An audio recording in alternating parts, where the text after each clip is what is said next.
खुश आमदीद नाजरीन, हमारे चैनल कहानी घर में आपका दिल की गहराइयों से इस्तकबाल है।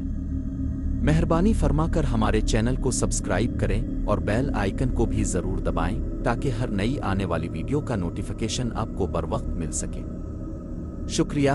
सर्दियों की एक गहरी और तारीक रात थी जब घड़ी की सुइयां रात के 2 बजा रही थीं। 4 दोस्तों अदनान, असद, नाइला और सानिया ने शहर की गहमा गहमी से दूर पहाड़ों में वाक़े पुरस्रार काला पिल के पार एक पुरानी हवेली की तरफ सफर शुरू किया, जहां उन्होंने 1 हफ्ते की छुट्टियां गुजारने का मंसूबा बनाया था। और ये फैसला उनकी जिंदगी का सबसे खतरनाक और फैसला कुन सफर बनने वाला था, क्योंकि वो चारों किसी के राजों से बेखबर थे और गाड़ी में खामोशी और सर्दी का राज था जिसे सिर्फ असद के रेडियो पर हल्के बजते पुराने गानों ने तोड़ा। वो चारों शहर के मशहूर कारोबारी खानदानों से ताल्लुक़ रखते थे और उनका ये अचानक और गैर अलानिया सफ़र उनके ख़ानदानी ताल्लुकात में मौजूद कुछ उलझनों और इख्तिलाफात से फ़रार की एक कोशिश था।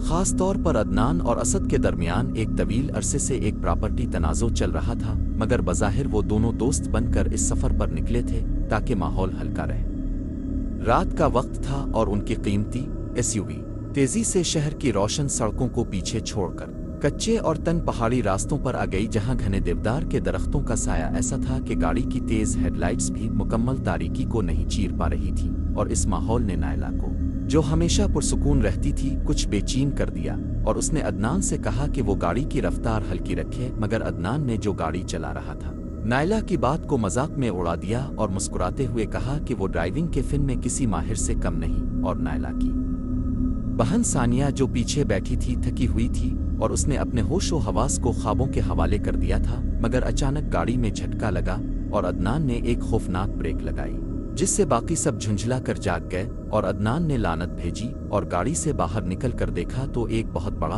और नोकीला पत्थर सड़क के दरमियान पड़ा था, जो यकीनन किसी बड़े हादसे की वजह बन सकता था। असद ने अदनान को तसल्ली दी और कहा कि वो दोनों मिलकर पत्थर हटाते हैं। मगर ज्यों ही दोनों पत्थर हटाने लगे, एक अजीब और भयानक आवाज जंगल से आई, जैसे किसी जानवर ने गला फाड़कर चीख मारी हो। और इसी लम्हे गाड़ी की हेडलाइट्स अचानक बुझ गईं और चारों तरफ ऐसी घुप अंधेरा छा गया कि अपनी हथेली भी नजर नहीं आ रही थी। और इस तारीकी में उनकी दहशत में मजीद इजाफा हुआ। नाइला ने घबरा कर कहा कि वो वापस चलते हैं, मगर असद ने कहा कि अब वापस जाना खतरे से खाली नहीं, क्योंकि वो शहर से बहुत दूर आ चुके हैं। और फिर असद ने गाड़ी का बोनट खोलकर हेडलाइट्स को ठीक करने की कोशिश की और अदनान ने अपने मोबाइल की टॉर्च जलाकर उसकी मदद की, जबकि नाइला और सानिया गाड़ी में बैठी दुआ कर रही थीं। असद ने कहा कि फ्यूज जल गया है और इसे कुछ देर लगेगी। इसी असना में अदनान के मोबाइल की बैटरी खत्म होने लगी और रोशनी मध्यम पड़ गई, जिससे असद गुस्से में आ गया और अदनान से कहा कि तुमने बैटरी को चार्ज क्यों नहीं किया था। और उन दोनों के दरमियान एक छोटी सी तल्ख कलामी शुरू हो गई। और इसी कशीदगी के दरमियान नाइला को ऐसा महसूस हुआ कि इसने पीछे वाली सीट के शीशे पर एक साया देखा है, जो एक पिल के लिए वहां रुका और फिर अंधेरे में गायब हो गया। और उसने फौरन पीछे मोड़कर देखा, मगर इसे कुछ नजर नहीं आया। और उसने ये सोचकर खुद को तसल्ली दी कि शायद ये इसकी थकावट और खौफ का नतीजा था। जब असद ने बिलाखिर हेडलाइट्स को ठीक कर लिया तो चारों दोस्तों ने फौरन गाड़ी में बैठकर सफर दोबारा शुरू किया, मगर अब सड़क के किनारे, जहां जंगल बहुत गहरा था। उन्हें एक लकड़ी का तख्ता गड़ा हुआ नजर आया जिस पर सुर्ख रंग से कुछ लिखा था। और खौफ के आलम में नाइला ने इसे पढ़ा, जिस पर लिखा था, आगे मत बढ़ो, ये रास्ता मौत की तरफ जाता है और तुम में से एक यहाँ नहीं पहुंचेगा। और ये देखकर सबके रूंगटे खड़े हो गए, मगर अदनान ने इसे किसी पागल शख्स का मजाक कहकर नजरअंदाज कर दिया और गाड़ी की रफ्तार मजीद बढ़ा दी।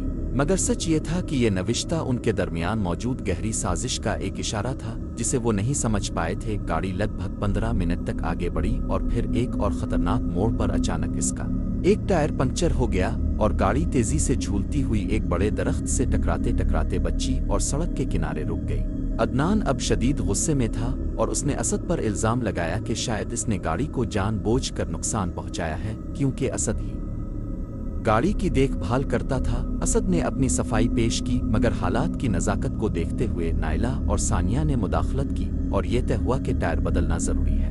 अदनान और असद गाड़ी के पिछले हिस्से में गए जहां टायर और जैक रखा था। इसी दौरान नाइला ने सानिया के हाथ को थामा, मगर इसे महसूस हुआ कि सानिया का जिस्म बर्फ की तरह सर्द है। और नाइला ने हैरत से सानिया को देखा, जिसकी आंखें खिली हुई थीं, मगर उनमें कोई जिंदगी नहीं थी। और उसके गिले के निचले हिस्से पर एक गहरा किट का निशान था, जहां से खून का एक कतरा भी नहीं बह रहा था। नायला के मुंह से एक खौफनाक चीख निकली, जिसे सुनकर अदनान और असद फौरन भागते हुए वापस आए, और जब उन्होंने सानिया की हालत देखी तो वो सकते में रह गए। अदनान ने फौरन गाड़ी में रखे फर्स्ट एड बॉक्स की तरफ हाथ बढ़ाया, मगर असद ने इसे रोक दिया, और यही वो लम्हा था जब कहानी में खौफनाक मोड़ आया। असद ने अपने हाथ से एक चमकता हुआ आला निकाला, जो एक छोटी सी सरेंज थी, और उसने मुस्कुरा कर कहा, अब तुम्हारा खेल खत्म हुआ अदनान, और उसने इस सरेंज को अदनान के बाजू में घोंप दिया। अदनान ने बेबसी से असद की तरफ देखा, जिसकी आंखों में शदीद नफरत थी, और वो जमीन पर गिर गया। असद ने नायला की तरफ रुख किया, और उसने तफसील से बताया कि इसने अपनी इस हरकत को क्यों अंजाम दिया है। असद ने कहा कि अदनान का बाप 10 साल पहले असद के बाप की मौत का जिम्मेदार था, और इस तनाज़ा के दौरान अदनान के बाप ने प्रॉपर्टी हड़प ली थी। असद के बाप ने मरते वक्त असद को इस बेइज्जती का बदला लेने की किस्म दी थी, और असद ने कहा कि वो जानता था कि अदनान को नायला से प्यार है, इसलिए इसने ये सारा सफ़र सड़क पर पत्थर रखवाने से लेकर टायर पंक्चर करवाने तक मंसूबा बंदी के तहत किया था, ताकि वो इन चारों को इस तारीख और वीरान जगह पर अकेला कर सके। असद ने यह भी बताया कि इसने सानिया को भी इसी पुरस्रार जहर से हलाक कर दिया था, जो इसने अदनान को दिया था, ताकि सानिया गवाह ना बन सके, क्योंकि सानिया असद की साबिका गर्लफ्रेंड थी और वो इसके राज को जानती थी। और असद ने नायला से कहा कि मैंने तुम्हें जिंदा छोड़ दिया है, ताकि तुम सारी दुनिया को बता सको कि अदनान एक खानदानी तनाज़ा की वजह से मारा गया, और अब नायला को एक खौफनाक इंतखाब करना था, तो असद के झूठ का साथ देना आ खुद भी मारे जाना। असद ने नायला को धमकी दी कि अगर उसने सच बताया तो वो नायला के खानदान को भी तबाह कर देगा। असद ने फिर ये दिखाने के लिए कि वो किस हद तक जालिम बन चुका था, नायला के सामने अदनान को घसीटकर जंगल के गहरे अंधेरे में फेंक दिया, और कहा कि अब वो सबको ये बताएगा कि जंगली जानवरों ने अदनान पर हमला करके इसे मार डाला, और वो खुद वापस जाकर इस कारोबार का वारिस बन जाएगा जिस पर उसका हक था। इस रात नायला तन्हा गाड़ी में बैठी रही। इसके अर्द गिर्द न सिर्फ मौत का सन्नाटा था, बल्कि एक गहरा और खौफनाक राज भी था। और जब सुबह की पहली किरणें फूटे तो नायला शहर की तरफ वापस चल पड़ी, एक ऐसी कहानी सुनाने के लिए जिसमें इसका अपना किरदार बेगुनाह की बजाय एक खामोश और मुजरिम गवाह का था।